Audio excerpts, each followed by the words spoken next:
Not long after our marriage, in early 1585, it then came as a great trial to me when I received the sudden news that Roger, William, and Father Thompson had been arrested.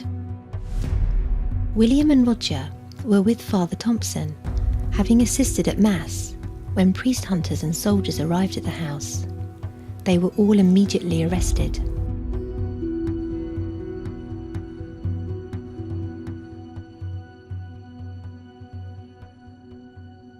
My husband was taken with Father Thompson to prison, where he was cast into a prison cell and loaded with chains.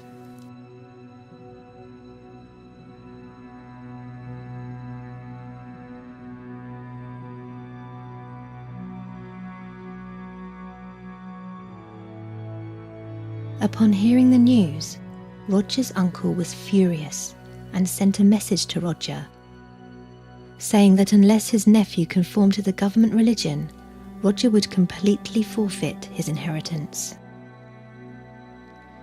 My husband was not easily intimidated, and ever loyal to his faith, he replied, "If I must desert either the world or God, then I desert the world."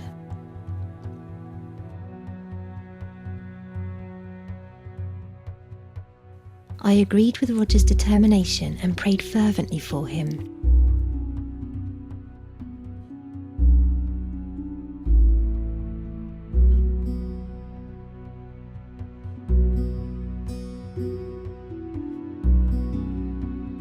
William was also incarcerated in prison, and at times forced to work the treadmill.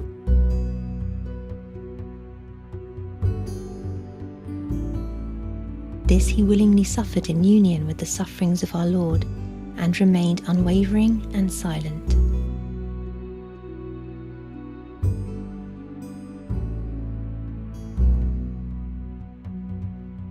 Father Thompson lingered briefly in prison, taken quickly to trial, and sentenced to death for being a Catholic priest.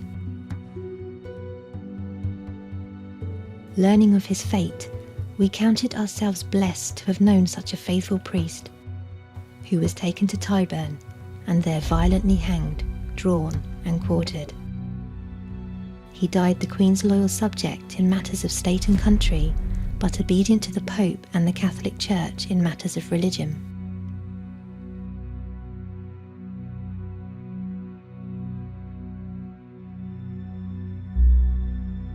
My dear husband Roger was finally sentenced to perpetual imprisonment.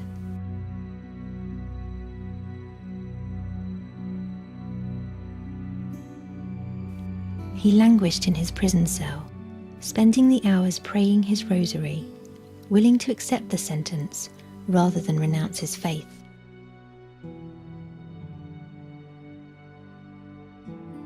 But soon, because of his family's influence and wealth within Elizabethan society, all of which Roger had renounced, the authorities gave him an alternative to a life in prison.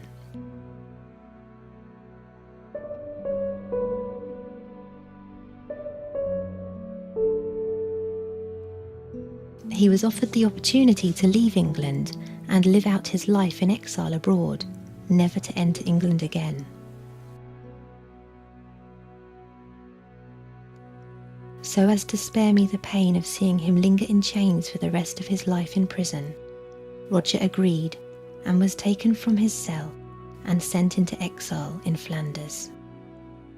Under pain of death, he was banished from England, and I would never see him again.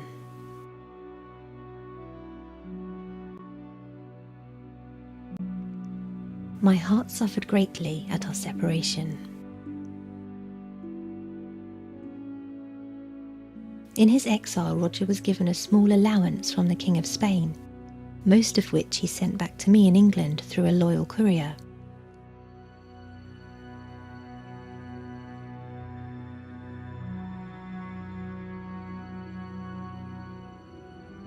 He remained alone and in prayer.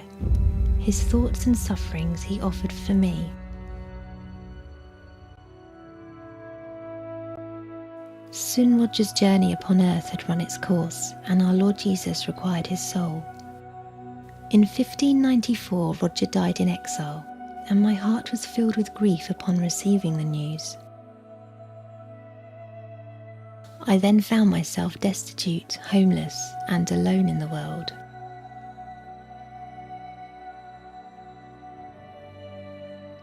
Always trusting in Jesus, I offered my life to God to wholly serve the persecuted Catholic Church in England, and especially Christ's priests,